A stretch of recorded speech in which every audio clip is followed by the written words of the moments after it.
I'm Brad Smith, and this is Tools and Weapons. On this podcast, I'm sharing conversations with leaders who are at the intersection of the promise and the peril of the digital age. We'll explore technology's role in the world as we look for new solutions for society's biggest challenges. Hello, everybody.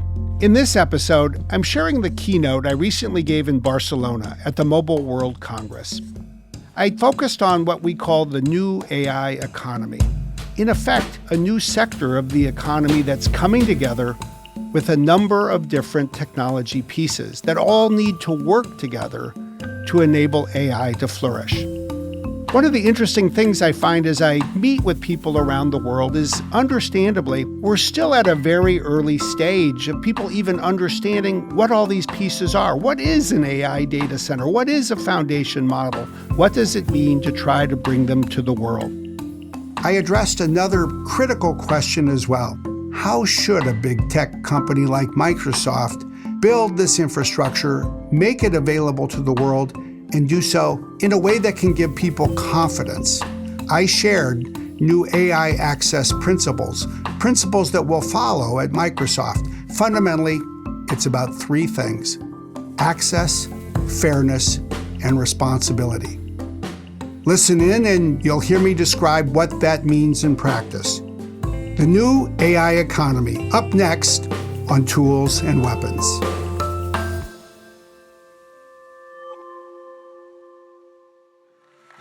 Good afternoon. It's my pleasure to be here to represent Microsoft at this year's Mobile World Congress.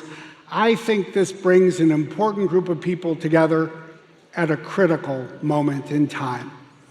I'm going to talk today about the new AI economy, the new sector of the economy that AI is building. And I come here on the 12th day of almost 2 weeks spent in Europe, where we've had the opportunity to announce more than $5 billion of investment.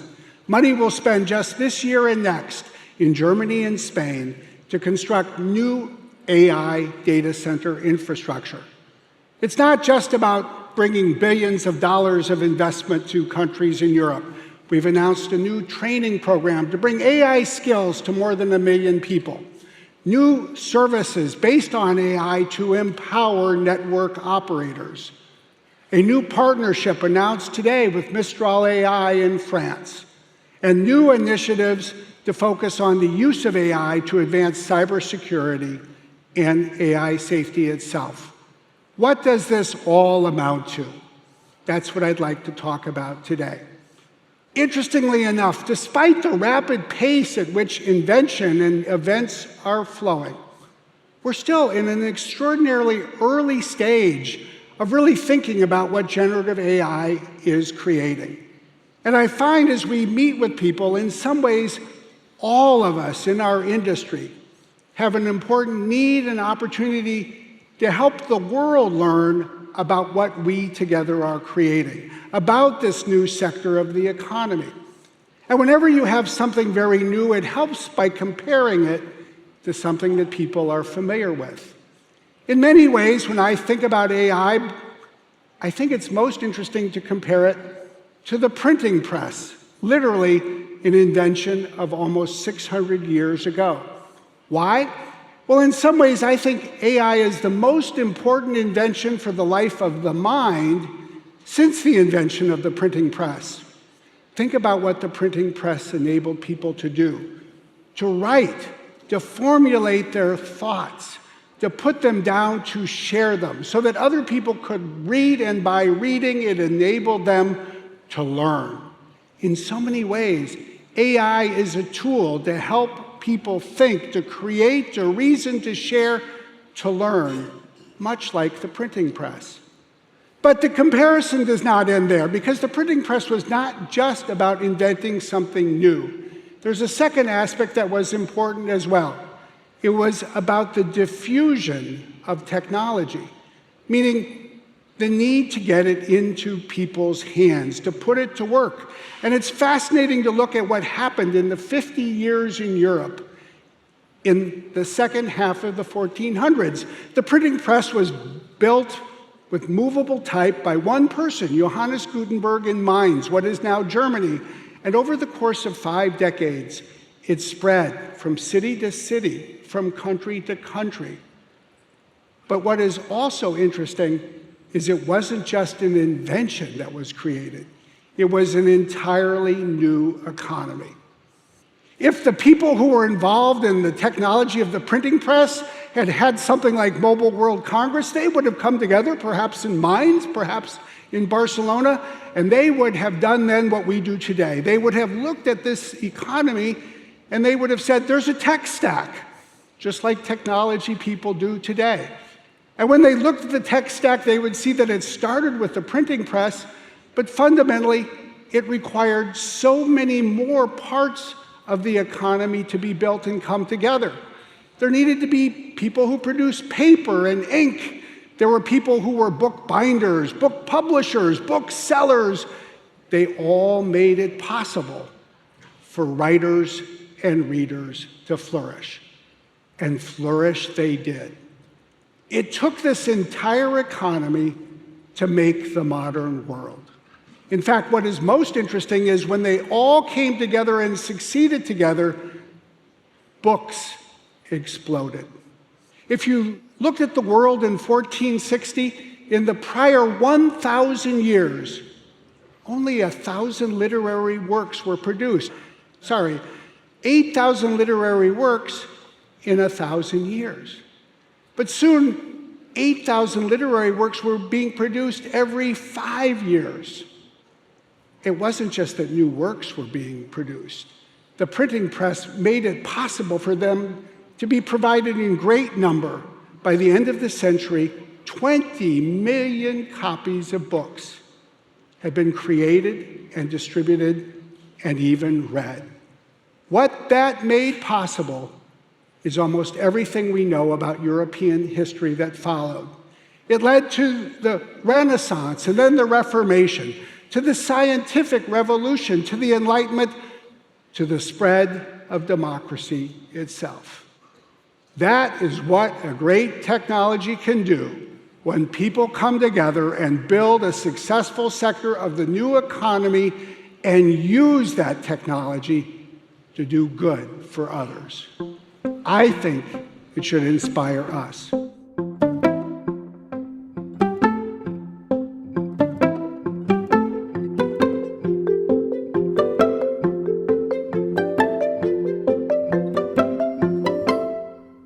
So as we come together here in 2024, we too are creating a new sector of the economy. We're creating the new AI economy. And one of the first things we need to do to think about ourselves, to share with others, is the tech stack that we are building. It is a tech stack that starts with two things the world often takes for granted: electricity and connectivity. But unless those two come together, nothing else is possible. But then we need the AI chips, we need the AI infrastructure. You see all of the parts of the AI economy that need to come together. The creation of foundation models, the tooling that makes it possible for people to use those models and create applications, the app stores that are needed to distribute AI-powered applications to consumers, and ultimately the people we all serve. Like readers and writers, there are now users and developers that are bringing this technology to people around the world. The truth is, we all need to succeed together, and certainly at Microsoft, we see our role in our particular niche and niches as one that is inherently and indispensably connected with everyone else. More than anything else, we're spending more money, literally, than anyone else on the creation of the next generation of digital infrastructure, of AI data center infrastructure that literally is now being built around the world. It's an amazing thing to visit a data center today because it's extraordinary. It has now oftentimes dozens of buildings. We don't build data centers, we build data center campuses. And those buildings have millions of servers inside them. Fundamentally, this is where we need to spend money to make it possible for companies to train AI models, to deploy those models and run AI-enabled applications to serve people's needs around the world. But increasingly, we find people ask, how are we going to run this infrastructure? In many ways, we're doing what no one ever imagined doing in something like the age of electricity. Thomas Edison invented the light bulb, but no one ever thought that they could take on the role of diffusing electricity quickly enough by building power plants around the world. As a result, electricity diffused slowly, so slowly, in fact, that today, 142 years after the first building in New York City was illuminated by electrical power, there are still 700 million people in the world that woke up this morning with no access to electricity at all. Our goal is to build a future that puts technology in people's hands quickly and equitably so the entire world can prosper and benefit from what AI has to offer. But to do that, we're going to need to be principled as a company, and that's what I want to share this afternoon. Today, we're announcing and launching what we're calling Microsoft's AI Access Principles. These are the principles that we've been assembling as the technology has been moving forward. These are the principles that define how we at Microsoft will govern the technology we are creating. It starts with a set of goals, 5 tenets or goals that really are guiding how we think. The first is the role and even the responsibility that we have to enable AI innovation and foster competition so that it serves everyone and not just a small or single company. It means that our obligations start with the law itself. We live in a world where new technology, and especially AI laws, are being created quickly, and we need to respect and abide by them. But that is the floor. That is where our obligations begin. We have much that we need to build on top of that. Fundamentally for us, it's all about partnerships. We're not vertically integrated. We don't have an app store for consumers. We rely on others for chips. We partner with others to create the world's greatest foundation AI models. If ever there were a time where there was a need for partnership to advance a new technology, it is here. It is now. But unlike many prior eras, especially of digital technology, I think partnership in this new AI era, partnership for this new AI economy, requires that one think broadly. We need to partner not just with other companies like those in the room, but with entire communities and countries as well. We need to partner with each of our customers who are creating AI-enabled applications, and we need to do so by being proactive, by being responsible, by not waiting for problems to grow, but instead moving quickly to solve them. These are the goals that guide us.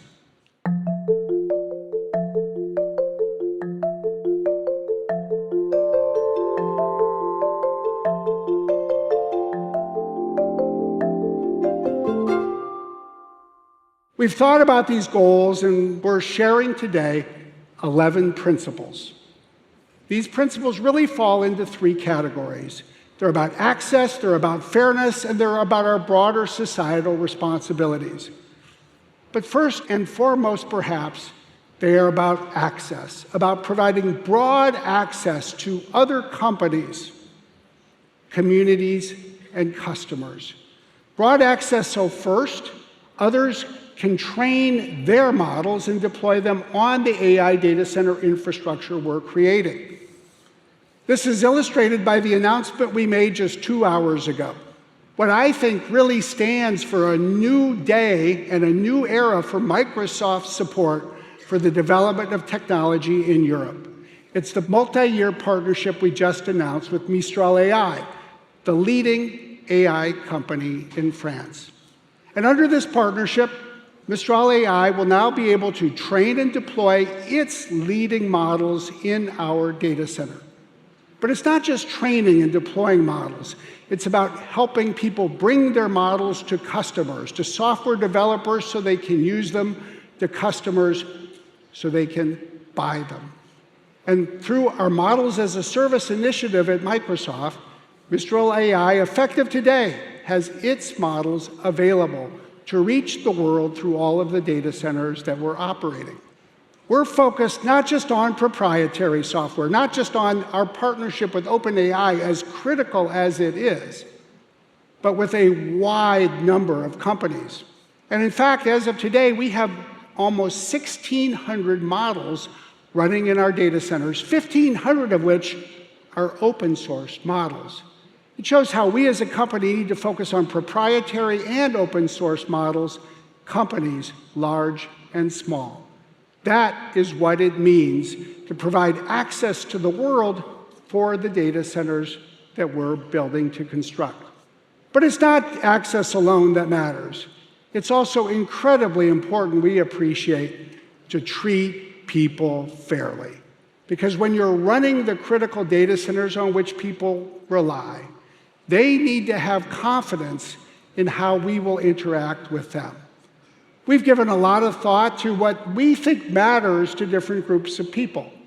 We think that a commitment to fairness starts by publishing the API, the Application Programming Interface, so anyone who wants to create a model or create an application that runs on a model has access to the public versions of the APIs, the same APIs that we use ourselves.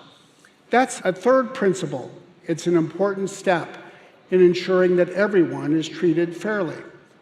But we also recognize the critical role that network operators play, the investments that network operators are making in building out the infrastructure for the future. And we recognize through the GSM Association's Open Gateway initiative the big opportunity ahead. The opportunity to take the data that network operators have, as you know, data about where people are, data about who people are because they're authenticated through their accounts, data that operators have about the quality of service that an individual has at a particular moment in time, and to take this data and give network operators the ability to connect directly with the people who are creating AI-enabled applications. They can build better applications for people. They can build applications that protect people, including from the risk of fraud, and they can do it in a way that will open up a new source of revenue that will help network operators grow, and in so doing, help them modernize the network and the connectivity on which we all rely. But it's not even those two things alone. We then need to think about the commitments that we need to make as a company to ensure that the people creating AI-enabled applications can reach consumers broadly. That's why we have decided not to follow in the footsteps, in this case, of great companies like Apple and Google, but companies that have built app stores that have become gateways through which all commerce and apps must flow. We've created an app store, we call it the Azure Marketplace, but we give applications developers a choice. They can use it or not. They can decide how they want to get their technology into the hands of customers. And as we give them that kind of choice, we sign up, I think critically, for the need to show developers the respect they deserve. If they are training a model on our infrastructure, if they are deploying it on our infrastructure, we recognize that their data is their data. We will not access it and use it to compete with the companies that are relying on our infrastructure. And finally, we are committed to giving people the choice even to leave. If they want to take their model, or if they want to take their data and move it onto another cloud, it's our responsibility to enable them easily to do so. When you put those 5 commitments together, we think this is an important step to making it clear how people could rely on Microsoft and how we want to support them. Then there's the final thing that we're committed to doing. it is to addressing our broad societal responsibilities. More than ever, people and governments around the world have a high expectation for us. Indeed, a high expectation for all of us. And that means that we need to continue to take important strides forward. First, to protect the physical and cybersecurity of these data centers around the world and all the data and technology inside, even against a more hostile set of ransomware, criminal enterprises, and even nation-state adversaries.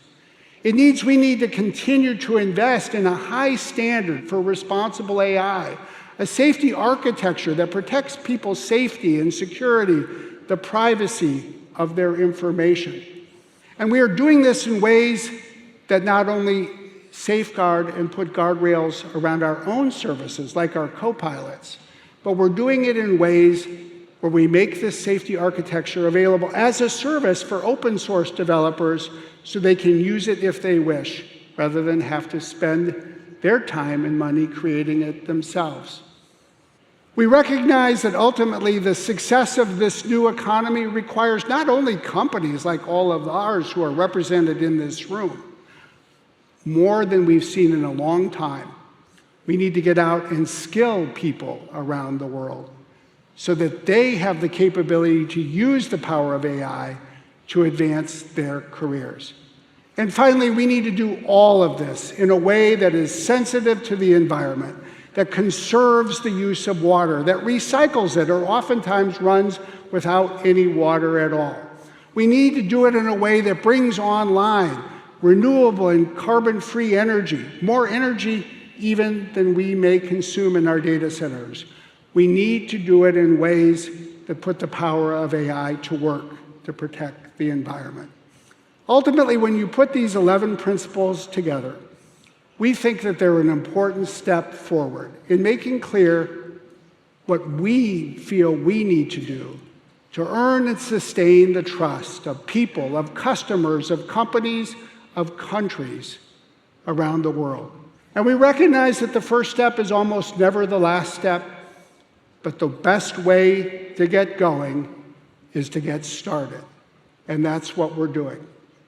As much as anything else, perhaps more than anything else, we think this is a time for us to look at each other and appreciate the role that we each are playing. We all need to work together. That is what will define our success. And we need to work together because at the end of the day, we all need to succeed the only way we can, by succeeding together. Thank you very much.